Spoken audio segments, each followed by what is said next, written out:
Dear students, आज के इस वीडियो लेक्चर में हम डिस्कस करेंगे कि जो स्केलेटन क्यूब होता है उसमें जो बॉडी डायगोनल है उसके अक्रॉस इफेक्टिव रेसिस्टेंस निकालने के लिए अगर हम सेम पोटेंशियल का कॉन्सेप्ट यूज करते हैं तो फिर प्रॉब्लम को कैसे सॉल्व किया जाएगा। Let us discuss this question. तो आपको यहाँ पे जो मेन बॉडी डायगोनल है उसके अक्रॉस रेसिस्टेंस कैलकुलेट करना है। तो ये पॉइंट F हो गया और ये पॉइंट आपके पास C हो गया है। तो ये आपके पास बॉडी डायगोनल के पॉइंट हो गए, ये बॉडी डायगोनल हमारे पास हो गया। इसमें सेम पोटेंशियल कॉन्सेप्ट को समझने के लिए हमने यहाँ से कोई करंट यहाँ से पास करवाया, तो जितना करंट आपने यहाँ से इसमें एंटर करवाया है डेफिनेटली उतना ही करंट यहाँ से बाहर निकलेगा। एक पॉइंट सोचने वाला है, वो सोचने वाला पॉइंट ये है कि अगर हमारे पास सेम रेसिस्टेंस होते हैं और उन सेम रेसिस्टेंस में इक्वल करंट पास होती है तो जो एंड पॉइंट्स होते हैं वहां पर भी पोटेंशियल सेम हो जाएगा। कैसे हम इस बात को समझेंगे, हम इसको यहाँ से समझ सकते हैं। बड़े ध्यान से आपने इस बात को समझना है, ये मेन पॉइंट है जिससे कि हम इस क्वेश्चन को आंसर दे सकते हैं। लेट इट बी रेजिस्टेंस भी R है, रेजिस्टेंस भी R है, ये 2 ओम रेजिस्टेंस मेरे पास है, ये भी 2 ओम रेजिस्टेंस मेरे पास है। अब यहाँ से कोई करंट यहाँ से आया, let it be 2 ampere current यहाँ से आया, तो 2 एम्पीयर करंट यहाँ डिवाइड हो जाएगा। यहाँ कितना जाएगा, 1 एम्पीयर यहाँ जाएगा, यहाँ कितना आएगा, यहाँ 1 एम्पीयर यहाँ आएगा। इससे अब क्या हो जाएगा, अगर 1 एम्पीयर करंट यहाँ है, 1 एम्पीयर करंट यहाँ है, तो यहाँ पर एक पोटेंशियल ड्रॉप आ जाएगा यहाँ पे, और यहाँ पे भी पोटेंशियल ड्रॉप आ जाएगा। तो बड़े ध्यान से आप समझेंगे कि जो पोटेंशियल ड्रॉप होता है V = IR होता है। I कितना है, 1 है, R कितना है, 2 वोल्ट का पोटेंशियल ड्रॉप आ जाएगा। अगर यहाँ पे हमने मान लिया लेट इट बी यहाँ पे 10 वोल्ट पोटेंशियल है, यहाँ पे ड्रॉप कितना हो गया, यहाँ पे 2 वोल्ट का ड्रॉप हो गया, यहाँ पे भी कितना ड्रॉप हो गया, 2 वोल्ट का ड्रॉप हो गया। ये यहाँ पे 10 वोल्ट था, 2 वोल्ट का यहाँ ड्रॉप हो गया, तो यहाँ पे कितना वोल्टेज पहुंचेगा, यहाँ पे 8 वोल्ट पहुंचेगा। यहाँ पे कितना ड्रॉप हो गया, 2 वोल्ट का ड्रॉप हो गया, तो यहाँ पे कितना पहुंचेगा, 8 वोल्ट पहुंचेगा। तो हमें देखते हैं कि ये जो पॉइंट्स हैं ये दोनों पॉइंट एक ही पोटेंशियल पे आ गए हैं, यानी जहां पे ये रेजिस्टेंस इक्वल है, अरे दोनों पैरेलल में हमें लगते हैं, सेम करंट पास हो रही है, तो ये जो पॉइंट्स हमारे पास होंगे वो पॉइंट सेम पोटेंशियल पे आएंगे। The same thing is here. अगर मैं इस F पॉइंट से शुरू करता हूं इस प्रॉब्लम को, तो F पॉइंट से अगर मैं देखता हूं तो F पॉइंट से जो करंट पास होगी 1, 2 एंड 3 में, उसमें सेम करंट पास होने की वजह से जो पॉइंट A होगा, G होगा, E होगा, आप बड़े ध्यान से समझ सकते हैं कि जो पॉइंट्स होंगे, जो पॉइंट्स हमारे पास A, G एंड E होंगे, A, G एंड E, ये 3 पॉइंट्स होंगे, ये तीनों पॉइंट सेम पोटेंशियल पे आ जाएंगे। ये पहला पॉइंट आपने समझना है, these will be at same potential as well as अगर हम यहाँ इस C की तरफ से देखते हैं जहां से करंट एग्जिट हो रही है, तो यहाँ से अगर देखते हैं तो ये पॉइंट H पॉइंट हो गया, ये पॉइंट B पॉइंट हो गया और ये पॉइंट D पॉइंट हो गया। यहाँ पे इनके अक्रॉस C के रेस्पेक्ट में जो रेसिस्टेंस है वो R है, अब करंट भी इक्वल करंट पास होगी। इसका मतलब ये जो पॉइंट्स हैं ये पॉइंट्स भी सेम पोटेंशियल पे आ जाएंगे। कौन कौन से हैं वो है हमारे पास B, H एंड D, ये भी हमारे पास किस पे आ जाएंगे, सेम पोटेंशियल पे आ जाएंगे। अब हमें क्या करना होता है कि जिन पॉइंट्स का पोटेंशियल एक जैसा है उनको हम एक जगह अज्यूम कर सकते हैं क्योंकि उनका पोटेंशियल सेम है, तो वो जो रेसिस्टेंसेस, रेस्पेक्टिव रेसिस्टेंसेस जो होंगे वो पैरेलल में कनेक्ट हो जाएंगे। तो बड़े ध्यान से अगर समझते हैं, तो अगर मैं यहाँ से इस F पॉइंट से स्टार्ट करता हूँ, इस प्रॉब्लम को मैं यहीं से सॉल्व करने की कोशिश करता हूँ। ये पॉइंट F मेरे पास है, अब F के रेस्पेक्ट में एक रेसिस्टेंस तो ये गया इधर को, मैं चलो यही ड्रॉ कर लेता हूँ। एक रेसिस्टेंस ये मेरे पास है, ये रेसिस्टेंस नंबर 2 मेरे पास है, 2 ये आ गया। इसमें रेसिस्टेंस नंबर 1 मेरे पास यहाँ आ गया, ये 1 रेजिस्टेंस हमारे पास इधर है और 3 रेजिस्टेंस हमारे पास इधर है। हमें कोशिश करना है कि जो जितने रेजिस्टेंस हमारे पास बनते हैं उन सबको हम इंक्लूड करेंगे। तब यहाँ पे ये पॉइंट कौन सा है, A पॉइंट है, ये पॉइंट F पॉइंट हमारे पास है, ये पॉइंट कौन सा है, G पॉइंट हमारे पास है, और ये पॉइंट कौन सा है, E पॉइंट हमारे पास है। अब A, G एंड E ये तीनों सेम पोटेंशियल पर है, तो अगर सेम पोटेंशियल पर है तो इनको मैं रिप्रेजेंट कर देता हूँ, इनको मैं यहाँ से कनेक्ट भी कर लेता हूँ, कोई बड़ी बात नहीं है, यानी ये तीनों सेम पोटेंशियल पे आ गए इस तरह से। तो अगर हम बड़े ध्यान से देखें तो इन तीनों को हम इस तरह से ड्रॉ कर सकते हैं। यहाँ पे ये पॉइंट F मेरे पास है, तो तीनों के रेजिस्टेंस जो हमारे पास आ रहे हैं उनको हमने यहाँ इस तरह से मेंशन कर लिया है। अब ये जो पॉइंट होगा, ये पॉइंट रिप्रेजेंट करेगा A, G एंड E को, ये रिप्रेजेंट करेगा। यहाँ पे ये पॉइंट कौन सा है, ये F पॉइंट है, और ईच रेजिस्टेंस कितना है, यहाँ पे R है। इसके बाद अगर हम राइट साइड में देखते हैं तो ये पॉइंट C मेरे पास यहाँ पर है, मैं यहाँ ड्रॉ कर दिया मैंने, ये पॉइंट C मैंने यहाँ रिप्रेजेंट कर दिया है। अब C के रेस्पेक्ट में अगर देखते हैं तो यहाँ पर अगर मैं इसको ड्रॉ कर दूं, ये पॉइंट C मेरे पास है जिसके अक्रॉस हमें रेजिस्टेंस कैलकुलेट करना है। तो अब कौन कौन से पॉइंट्स हैं जो सेम पोटेंशियल पर हैं C के रेस्पेक्ट में, वो पॉइंट कौन कौन से आप देख रहे हैं, वो एक B पॉइंट है, एक H पॉइंट है और एक D पॉइंट है। आप समझ सकते हैं क्योंकि यहाँ से जो रेसिस्टेंसेस B और C के बीच में है, जो H और C के बीच में है, जो D और C के बीच में वो R है, इक्वल रेसिस्टेंस है, और करंट भी इसमें सेम होगी, तो पोटेंशियल ड्रॉप भी सेम हो जाएगा, तो इनका पोटेंशियल सेम हो जाएगा। तो यहाँ से कौन कौन से पॉइंट बाहर निकले हुए हैं C पॉइंट से, आप देख सकते हैं ये पॉइंट B इधर आ गया, आप यहाँ से देख सकते हैं B पॉइंट आ गया, तो B पॉइंट में कौन सा रेजिस्टेंस है, 8 नंबर रेजिस्टेंस आ गया, ये पॉइंट B आ गया। दूसरा इधर को H आ गया यहाँ, ये इस डायरेक्शन में h आ गया है, कोई बड़ी बात नहीं है, इसको मैंने ड्रॉ कर दिया है। इसमें रेजिस्टेंस नंबर कौन सा आ गया, 7 आ गया है, और एक रेजिस्टेंस है 6 ये नीचे आ गया है। ये रेजिस्टेंस नंबर कितना है, 6 है, और ये पॉइंट क्या है, D है, 6 ही आ गया है। तो इसका मतलब ये हुआ कि जो तीनों पॉइंट्स हैं B, H एंड D, ये तीनों सेम पोटेंशियल पर हैं। आप अच्छी तरह देख सकते हैं जो 6, 7, 8 हैं, ये तीनों अगेन किस में आ गए हैं, तीनों पैरेलल में आ गए हैं। तो इनको मैं यहाँ ड्रॉ कर सकता हूँ। तो मैंने अपनी फैसिलिटी के लिए इनको यहाँ पे ड्रॉ कर दिया है। तो आप ये देख सकते हैं यहाँ पर मैंने इन तीनों को लाइकवाइज इस तरह से 1, 2 और 3, इन तीनों को मैंने यहाँ पे ड्रॉ कर दिया, और ये तीनों किस में आ जाएंगे, पैरेलल में आ जाएंगे। ये भी R है, ये भी R है, ये भी R है। अब आपने जितने रेसिस्टेंस बनते हैं उन सबको इंक्लूड करना है। ये जो पॉइंट आएगा मेरे पास, आप अच्छी तरह समझ सकते हैं, ये पॉइंट आएगा B, H एंड D। अब आपने ये देख लिया है, ये जो रेसिस्टेंस हमारे पास थे ये थे 1, 2 एंड 3, और यहाँ जो रेसिस्टेंस हमारे पास आए हैं ये है 6, 7 एंड 8। अब जो बाकी के रेसिस्टेंस है उनको चेक करना है, उनको हमें ऑब्जर्व करना है। जो रेसिस्टेंस हमने यूज कर लिए हैं एक बार हम उनको यहाँ से टिक कर लेते हैं। तो कौन कौन से रेसिस्टेंस यूज हो गए हमारे, ये 1 यूज हो गया है, ये 2 यूज हो गया, 3 यूज हो गया, यहाँ से हमारे पास 6 यूज हो गया है, 7 यूज हो गया और 8 यूज हो गया। अब बात करते हैं रेस्ट ऑफ द रेसिस्टेंस की। चलो अब देखते हैं, अब यहाँ पे देखते हैं 9, 10, 11, इन तीनों को देखो। तो जो 9 को देखो, तो 9 का जो एक पॉइंट है किससे कनेक्टेड है, ए से कनेक्टेड है, और दूसरा पॉइंट बी से कनेक्टेड है। तो 9 नंबर रेसिस्टेंस मैंने यहाँ ड्रॉ कर दिया। बड़े ध्यान से देखना, 9 नंबर का जो एक पॉइंट है, 9 नंबर रेसिस्टेंस ये है मेरे पास, इसका ये वाला पॉइंट किससे कनेक्टेड है, ए से कनेक्टेड है, और इसका ये वाला पॉइंट किससे कनेक्टेड है, बी से कनेक्टेड है। ये हम समझ सकते हैं, ये 9 नंबर रेसिस्टेंस ये आ गया। उसके बाद देखते हैं 10 नंबर को, 9 नंबर हो गया। अब 10 नंबर को देखते हैं, 10 नंबर किससे कनेक्टेड है, इसका एक पॉइंट ए से है, दूसरा एच से है। तो 10 नंबर का एक 10 नंबर रेसिस्टेंस मेरे पास है, इसका एक पॉइंट किससे कनेक्टेड है, ए से कनेक्टेड है, ए पॉइंट ये है, और दूसरा किससे कनेक्टेड है, एच से कनेक्टेड है। तो एच आप अच्छी तरह देख रहे हैं, एच यहाँ पर ये आ गया।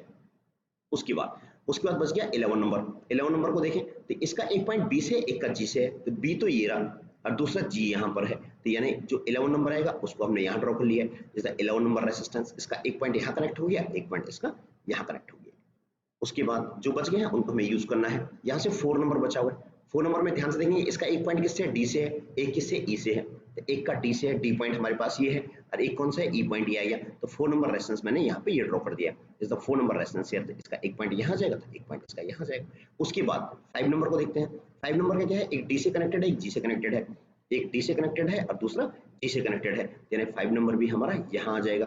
ये 5 नंबर मैंने यहाँ ड्रॉ कर दिया है। उसके बाद कौन सा बच गया हमारे पास, 12 नंबर बच गया है। तो इस 12 नंबर रेसिस्टेंस को अगर हम देखते हैं तो इसको H, एक पॉइंट H पर है, दूसरा E पर है। तो H पॉइंट हमारे पास यहाँ है और E पॉइंट हमारे पास यहाँ पर है। तो ये हमारा 12 नंबर भी हमने यहाँ से इसको यहाँ से ड्रॉ कर दिया है। तो ये सारे रेसिस्टेंस आ गए हैं। एक बार काउंट जरूर कर लेना आप, यहाँ पे 12 रेसिस्टेंस पूरे होने चाहिए, क्योंकि जो टोटल साइड्स थी 12 साइड्स थी। तो 3 ये हो गए मेरे पास, और 3 ये हो गए, 6 हो गए, और 6 के बीच में हमारे पास आ गए हैं। तो ये हमारा इफेक्टिव रेसिस्टेंस निकल जाएगा। अगर हम इसको यहाँ ड्रॉ कर दें तो आप इसको अच्छी तरह समझ सकते हैं। एक रेसिस्टेंस ये हो गया, एक ये हो गया, एक ये हो गया। ये पॉइंट कौन सा है, ये पॉइंट हमारे पास F पॉइंट था, और यहाँ कौन सा पॉइंट है, C पॉइंट है। ये कितना हो जाएगा, R/3 हो जाएगा। ये कितना हो जाएगा, R/6 हो जाएगा, और ये कितना हो जाएगा, R/3 हो जाएगा, क्योंकि किसमें है, आप समझ सकते हैं पैरेलल में है, ये भी पैरेलल में, ये भी पैरेलल में है। तो इनका जो इफेक्टिव रेजिस्टेंस आएगा, जो नेट रेजिस्टेंस हम निकालते हैं, जो इसका प्रोसेस होता है, मेथड होता है, उसके थ्रू अगर हम देखें तो आपका आंसर कितना आ जाएगा यहाँ से, R net will be equal to, क्योंकि सीरीज में आ गए, सीरीज में सारे ऐड हो जाएंगे, R/3 plus R/3 plus R/6। तो कितना आ जाएगा, यहाँ से हम इसका एलसीएम 6 ले सकते हैं, ये आ जाएगा हमारा 2R plus 2R plus 1। Your answer will be equal to R net comes out to be here, it is here, ये R आएगा। अब यहाँ पे जैसे आपने कॉमन लिया थी, 2R हो जाएगा, 2R हो जाएगा, and plus R is here, कितना हो जाएगा, इट बिकम हियर 5R/6। तो ये आंसर आपको याद होना चाहिए। Let us discuss next question based on resistance grouping and to solve by using the common potential to find out the net resistance between A and B. A और B के across हमें net resistance calculate करना है। एक basic fundamental question है and थोड़ा सा logic लगाना पड़ेगा इस क्वेश्चन में। तो लॉजिक जो वही कॉन्सेप्ट लेगा जो अभी हमने सीखा है, A और B के बीच हमने नेट रेजिस्टेंस कैलकुलेट करना है। यहाँ पर जो कॉन्सेप्ट मैंने समझाया था कि जो पॉइंट, जिन पॉइंट्स के अक्रॉस में रेजिस्टेंस कैलकुलेट करना है, जब उसमें करंट पास होगी, ए पॉइंट से यहाँ करंट हम एंटर करवाएंगे और बी पॉइंट से यहाँ करंट क्या होगी, एग्जिट हो जाएगी। तो इससे कनेक्टेड जो रेजिस्टेंसेस होंगे फॉरवर्ड डायरेक्शन में आगे की तरफ, अगर वो रेजिस्टेंस इक्वल हैं तो उनमें करंट भी इक्वल पास होगी, तो उनके एंड पॉइंट्स पे पोटेंशियल सेम हो जाएगा। इस बात को हम जानते हैं, ये सिचुएशन हम डिस्कस कर चुके थे। और मैं एक बार अगर दोबारा आपसे समझा दूं, दोबारा मैं बात करूं तो इस तरह से सिचुएशन आती है कि जैसे एक रेजिस्टेंस ये में गिवन है, दूसरा रेजिस्टेंस भी इस तरह से गिवन है, तीसरा रेजिस्टेंस भी इस तरह से गिवन है। तो ये सिचुएशन अगर गिवन है हमें, तो यहाँ पे रेजिस्टेंस भी आ रहा है, रेजिस्टेंस भी आ रहा है, रेजिस्टेंस भी आ रहा है, तब यहाँ से जो करंट पास होगी वो करंट इक्वली डिवाइड हो जाएगी तीनों में। जब करंट इक्वली डिवाइड होगी तो उस सिचुएशन में यहाँ पर और यहाँ पर जो पोटेंशियल होता है सेम हो जाता है। ये बात हमने ध्यान में रखनी है। तो बड़े केयरफुली अगर समझते हैं इस क्वेश्चन को, तो जैसे ही यहाँ से ए पॉइंट से करंट पास होती है, तो यहाँ से हम अच्छी तरह देख रहे हैं कि जो यहाँ पे अगर मैं नंबरिंग कर दूं, रेजिस्टेंस की नंबरिंग कर दूं, let it be resistance number 1 is here, ये 2 is here, let it be 3 is here, this one is 4, it is 5, it is 6, it is 7, it is 8, it is 9, ये 10 हो जाएगा, 11 and 12, ये रेजिस्टेंस में given है। अब बड़े केयरफुली देखेंगे ए बी के अक्रॉस तो हमें रेजिस्टेंस को कैलकुलेट करना है। तो ए बी को तो अभी हम चेक नहीं करेंगे, इसको तो एज सच हम यहाँ पे ऐसे ही रहने देंगे। ए बी हमने एज सच ऐसे रख दिया है, is the resistance number 1 is here, each resistance is R here। यहाँ पे जो each resistance हमें कंसिडर करना है वो कितना है, each resistance हमारे पास R है, ठीक है। अब देखो यहाँ पे 1 को हमने एज सच छोड़ दिया है क्योंकि ये लास्ट में पैरेलल में आएगा A और B के across, B point is here, इनके अक्रॉस ये B पॉइंट है, A पॉइंट है, ये लास्ट में पैरेलल में इंक्लूड हो जाएगा। अब बात करते हैं, ये रेजिस्टेंस R मेरे पास है। अब बात करते हैं A से आगे फर्दर की। अब A से जो कनेक्टेड है सीधे 2 कनेक्टेड है, 2 रेजिस्टेंस कनेक्टेड है सीधे, तो जो 2 रेजिस्टेंस आपने यहाँ पे ड्रॉ कर दिया, नो डाउट एट ऑल, 2 हमने यहाँ से इस तरह से ड्रॉ कर दिया, एज वेल एज 3 हमने यहाँ से ड्रॉ कर दिया। तो बड़े ऑनेस्टली आपने इस बात को समझना है कि ये जो पॉइंट्स बन रहे हैं हमारे पास, ये जो पॉइंट बना E और ये पॉइंट बना D। अब बड़े ध्यान से इस बात को देखेंगे कि यहाँ पे ये रेजिस्टेंस भी कितना है, R है, नंबर 2 रेजिस्टेंस ये है, ये 3 नंबर है, यहाँ इसका रेजिस्टेंस भी कितना है, वैल्यू R है, और इसकी वैल्यू भी कितनी है, R है। इसका मतलब इसके अक्रॉस और इसके अक्रॉस पोटेंशियल ड्रॉप इक्वल होगा, क्योंकि जो करंट यहाँ से पास होगी वो इक्वली डिवाइड होगी इन तीनों रेजिस्टेंस में। तो जितनी करंट यहाँ जाएगी वही करंट यहाँ जाएगी, तो जितना पीडी यहाँ पर आएगा वही पीडी यहाँ पर आएगा। तो ई और D will be at same potential, तो ई और डी सेम पोटेंशियल पे आ जाएंगे। तो मैंने इनको कनेक्ट कर दिया है, ई और डी को इस तरह से मैंने यहाँ पे जोड़ दिया है, इस सेम पोटेंशियल को शो कर रहा है। ये बात बड़ी ध्यान से आपने समझनी है। अब जैसे ये सेम पोटेंशियल हो गए, इसका मतलब ये जो रेजिस्टेंस 2, 3 है ये पैरेलल में आ गए, 2 and 3 किस में आ गए, पैरेलल में आ गए। ये बात आपने ध्यान में रखनी है, इसको मैं यहाँ लिख लेता हूँ, 2 and 3 ये दोनों किस में आ गए हैं, दीज आर इन पैरेलल। क्यों? क्योंकि इनका एक पॉइंट यहाँ कनेक्टेड है और दूसरा पॉइंट इनका कॉमनली यहाँ से कनेक्ट हो गया है। ओके, अब बी की तरफ से देखते हैं। तो बी की तरफ से अगर हम चेक करते हैं तो बड़े ऑनेस्टली देखो आप कौन कौन से रेजिस्टेंस हैं जो कि हमारे पास कॉम्बिनेशन में आ रहे हैं। तो आप ये देखेंगे कि यहाँ से एक रेजिस्टेंस ये आ गया, यहाँ तक आ गया, ये रेजिस्टेंस नंबर 8 है, इसकी वैल्यू कितनी है, R है। ये पॉइंट कौन सा है, F पॉइंट हमारे पास है। और दूसरा रेजिस्टेंस हमारे पास यहाँ से आ रहा है ये, और ये रेजिस्टेंस कितना है हमारे पास, ये रेजिस्टेंस फिर R है, और ये गया यहाँ तक C पॉइंट तक ये गया हुआ है। तो इसको बड़े केयरफुली आप देखेंगे कि वही पॉइंट जो मैंने डिस्कस किया था कि यहाँ से अगर करंट बाहर निकलती है तो आप देखेंगे जितनी करंट यहाँ से आ रही होगी वही करंट यहाँ से आएगी और उतनी करंट यहाँ से आएगी। इसका मतलब ये जो पॉइंट्स होंगे, ये पॉइंट और ये पॉइंट, इस बी के लिए ये दोनों पॉइंट सेम पोटेंशियल पे आ जाएंगे। इसको मैं यहाँ से कनेक्ट कर सकता हूँ, और मैंने यहाँ से इनको यहाँ से कनेक्ट कर दिया क्योंकि सेम पोटेंशियल के पॉइंट को शो कर रहे हैं। तो यहाँ पे जो रेजिस्टेंस नंबर 7 and 8 है, ये दोनों भी किस में आ जाएंगे, पैरेलल में आ जाएंगे। 7 and 8 will be again in parallel, क्योंकि देखो 7th का और 8th का जो पहला पॉइंट है वो इससे कनेक्टेड है, और इन दोनों के जो दूसरे पॉइंट है वो यहाँ कनेक्ट हो गए ब्लू लाइन से। तो इसका मतलब ये जो रेजिस्टेंस आपके पास आए हैं 7 and 8 these are again in parallel। मैंने यहाँ पे लिख दिया है 7 and 8, ये भी किस में आ गए हमारे पास, पैरेलल में आ गए हैं। अब इस क्वेश्चन को आगे चेक करते हैं। आगे चेक करने के लिए देखते हैं तो यहाँ पे जो सिचुएशन हमारे सामने आती है उसको अगर हम बड़े केयरफुली चेक करें तो सी पॉइंट से देखते हैं। अब सी इज कनेक्टेड विद जी, तो C इज कनेक्टेड, चाहे कोई बात नहीं, इसका डायग्राम इस तरह से बन रहा है, डजंट मैटर। ये 6 नंबर रेजिस्टेंस हमारे पास आ गया। ये पॉइंट कौन सा है, ये पॉइंट आ गया मेरे पास G, ठीक है, ये रेजिस्टेंस आ गया, ठीक है। अब G जो कनेक्टेड है, G is connected with H, G is connected with H। अब यहाँ पे H हमारे पास कोई पॉइंट ये है, H ये पॉइंट ये मेरे पास आ गया। अब जो H है ये G से कनेक्टेड है। अब H पे देखो, H is connected with G, ठीक है, ये आ गया। अब ये रेजिस्टेंस भी आ गया, इसका नंबर कौन सा है, H और G के बीच में रेजिस्टेंस नंबर 10 है। ओके, अब H को देखो, H से एक रेजिस्टेंस कनेक्ट हो गया D से, तो H से एक रेजिस्टेंस यहाँ से आ गया D पॉइंट पे आ गया, और H से दूसरा रेजिस्टेंस कनेक्ट हो गया E से, ये आ गया है। तो ये क्या हो गया हमारे पास, ये नंबर कौन सा है, 4 नंबर हमारे पास है। ये नंबर कौन सा है, ये नंबर है 11। तो ये भी रेजिस्टेंस आ रहा है, ये भी रेजिस्टेंस आ रहा है। बड़े केयरफुली देखना इस पॉइंट को, बड़े ध्यान से समझना कि जो ये 4 और 11 है, 4 and 11 जो रेजिस्टेंस आप देख रहे हैं सामने, ये दोनों पैरेलल में आ गए। 4 and 11 ये दोनों पैरेलल में, ये बात आप खुद सोचो कैसे पैरेलल में है, ये खुद समझो। 4 and 11 ये दोनों किस में आ गए हैं, these two again in parallel।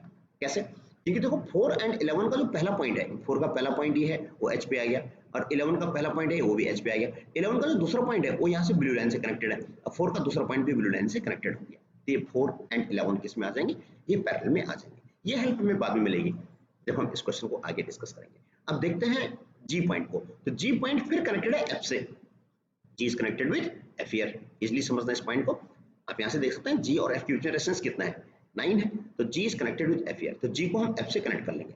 ये पॉइंट हमारे पास है, जी को हमने एफ से कनेक्ट कर लिया है। ये नंबर कौन सा है, 9 नंबर रेजिस्टेंस है, ये भी आर हमारे पास है। अब बड़े केयरफुली देखना, जैसे आपने जी से एफ को कनेक्ट किया तो वैसे आपने देखा कि जो 6 और 9 है ये दोनों भी पैरेलल में आ गए, क्योंकि देखो 9 का जो पहला पॉइंट है वो किससे कनेक्ट है, जी से है, और 6 का पहला पॉइंट जी से कनेक्ट है, 6 का दूसरा पॉइंट सी से कनेक्ट है, और 9 का दूसरा पॉइंट भी यहाँ से इस ब्लू लाइन से सी से कनेक्ट हो गया। तो 6 एंड 9 अगेन इन पैरेलल, ये दोनों भी फिर हमारे पास सिचुएशन के अकॉर्डिंग पैरेलल में आ गए। कौन कौन से हैं, 6 and 9, these are again in parallel grouping, ये आ गया। अब इसके बाद बड़े ध्यान से देखना कौन सा रेजिस्टेंस बच गया हमारा, यहाँ पे हमारे पास जो रेजिस्टेंस बच गया है one is the resistance number 12, वो ई और एफ के बीच का रेजिस्टेंस है 12 नंबर। 12 नंबर कौन सा है, ई और एफ के बीच का रेजिस्टेंस 12 है, ये बच गया। तो ई और एफ के बीच में हमारे पास रेजिस्टेंस 12 है, इसको हम यहाँ एज सच ड्रॉ कर लेंगे। यहाँ पर ये रेजिस्टेंस मैंने एज सच ड्रॉ कर दिया है, and this one is 12 here. बस इस बात का आपने ध्यान रखना है कि कोई रेजिस्टेंस छूटना नहीं चाहिए, 12 नंबर रेजिस्टेंस है, ये आर है, ई और एफ के बीच में। आप देख सकते हैं यहाँ से ई और एफ के बीच में रेजिस्टेंस कितना है, ये 12 हमारे पास आ गया। आप चेक कर सकते हैं कि सारे रेजिस्टेंस हमारे आ जाने चाहिए। रेजिस्टेंस 1 आ गया है, रेजिस्टेंस 2 आ गया, इंक्लूड हो गया है, रेजिस्टेंस 3 भी हमारा आ गया है, 4 नंबर रेजिस्टेंस इंक्लूड हो गया है, देन 5 नंबर रेजिस्टेंस ये अभी हमारे पास यूज नहीं हुआ है, तो इसको हम यूज करेंगे 5 नंबर को। 5 नंबर किसके बीच में है, ये रह गया था अभी हमारे पास, ये सी और डी के बीच में रेजिस्टेंस है, तो सी और डी के बीच में हम 5 नंबर रेजिस्टेंस को यहाँ से जोड़ देंगे। 5 नंबर रेजिस्टेंस यहाँ से आ जाएगा, सी और डी के बीच में 5 नंबर रेजिस्टेंस ये आ गया हमारे पास, इसकी वैल्यू कितनी है, आर है।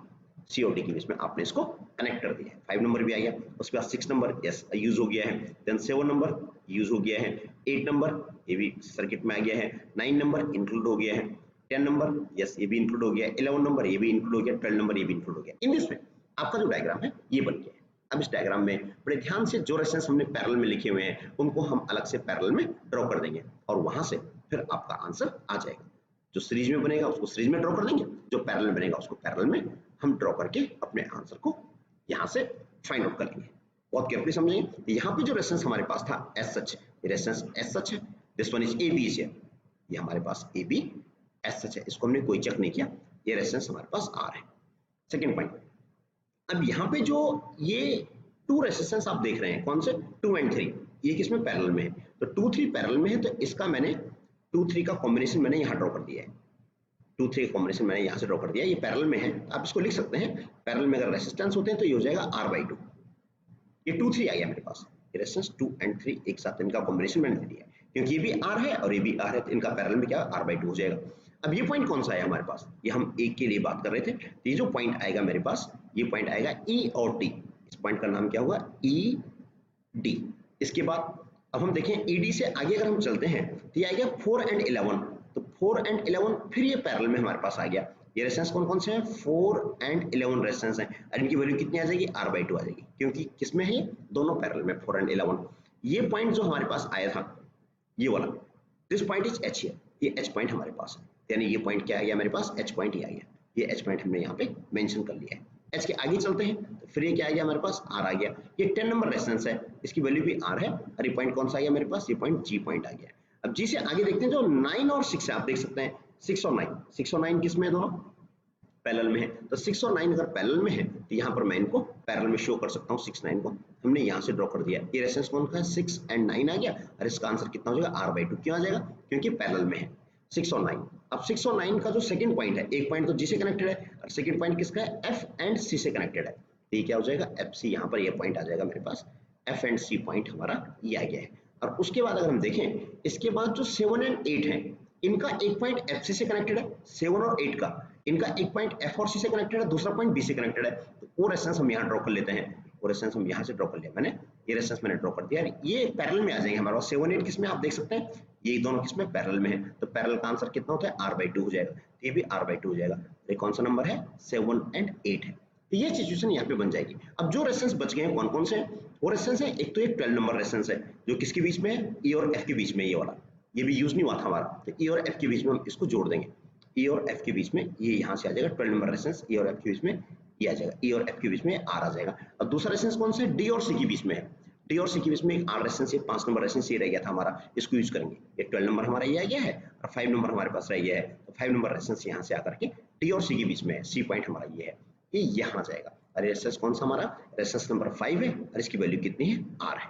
तो इन दिस वे अब इस डायग्राम को हम थोड़ा इजी करके इसको इजीली आंसर दे सकते हैं। तो आपका जो रेजिस्टेंस बनेगा ए बी आपके पास एज सच में इसको इधर ड्रॉ कर सकता हूँ, ये ए बी मेरे पास ये आ गया है, यहाँ पे ये पॉइंट मेरे पास ए है, ये पॉइंट बी है, इसके अक्रॉस मुझे नेट रेजिस्टेंस को फाइंड आउट करना है। ओके, अब यहाँ से ए बी से हम आगे काम शुरू करते हैं। तो ए पॉइंट से जो रेजिस्टेंस है कितना है, R/2 ये आ गया। तो यहाँ से ये कितना आ गया मेरे पास, ये मेरे पास आ गया R/2, यहाँ से ये आ गया है। इसके बाद आगे चलते हैं, तो यहाँ पे जो सिचुएशन बन रही है, ये रेजिस्टेंस पैरेलल में दिख रहे हैं मुझे, कौन कौन से दिख रहे हैं आप अच्छी तरह समझ सकते हैं। ये तो R आ गया यहाँ से, ये कितना हो जाएगा, ये जो बीच का रेजिस्टेंस मेरे पास है दिस वन, ये कितना हो जाएगा, देखो ये R/2 ये है, आप समझ सकते हैं। ये भी कितना है, R/2 सीरीज में, तो R हो जाएगा प्लस R, ये कितना हो जाएगा 2R ये हो जाएगा, इट बिकम हियर 2R।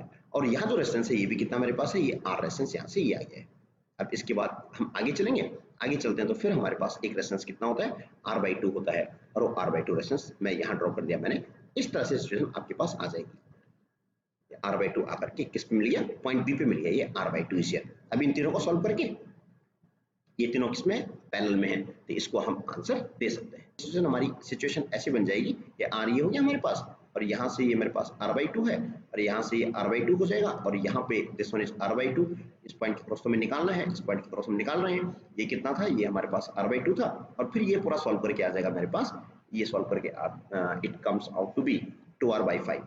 ये कितना होता है, 2R/5 हमारे पास ये आ जाएगा। अब ये तीनों रेजिस्टेंस पहले किस में आ गए, ये सीरीज में आ गए, यू गेटिंग इट। ये तीनों रेजिस्टेंस आप देख रहे हैं सामने, ये तीनों पहले किस में है, दीज आर इन सीरीज। यहाँ पे अब ये तीनों पहले सीरीज में है, उसके साथ फिर ये किस में आ जाएगा, पैरेलल में आ जाएगा। इसको सॉल्व करने की कोशिश करते हैं, तो ये R हमारे पास पहले है, और इसके बाद यहाँ ये पैरेलल ग्रुपिंग में तीनों सीरीज में बनने के बाद कितना आता है, it comes out to be 7R/5। ये पॉइंट हमारे पास A है, ये पॉइंट हमारे पास B है, तो नेट रेजिस्टेंस कितना हो जाएगा। अब पैरेलल ग्रुपिंग हम बात कर रहे हैं, तो पैरेलल ग्रुपिंग में हम अच्छी तरह जानते हैं net resistance RAB is equal to, we know very well, R1 R2 upon R1 plus R2। यहाँ से R1 कितना है, R2 is 7R/5 upon R plus 7R/5। इसको हम इजीली सॉल्व कर सकते हैं, कितना आ जाएगा हमारे पास, it is here R into 7R/5 ये न्यूमरेटर में है, और नीचे कितना आ जाएगा, इट बिकम हियर 12R/5। अब इसको हम 12R/5 भी हमारे पास है, R/5 यहाँ पर भी है, R/5 यहाँ पे कैंसल आउट हो जाएगा, it become 7R/12 and it is the answer.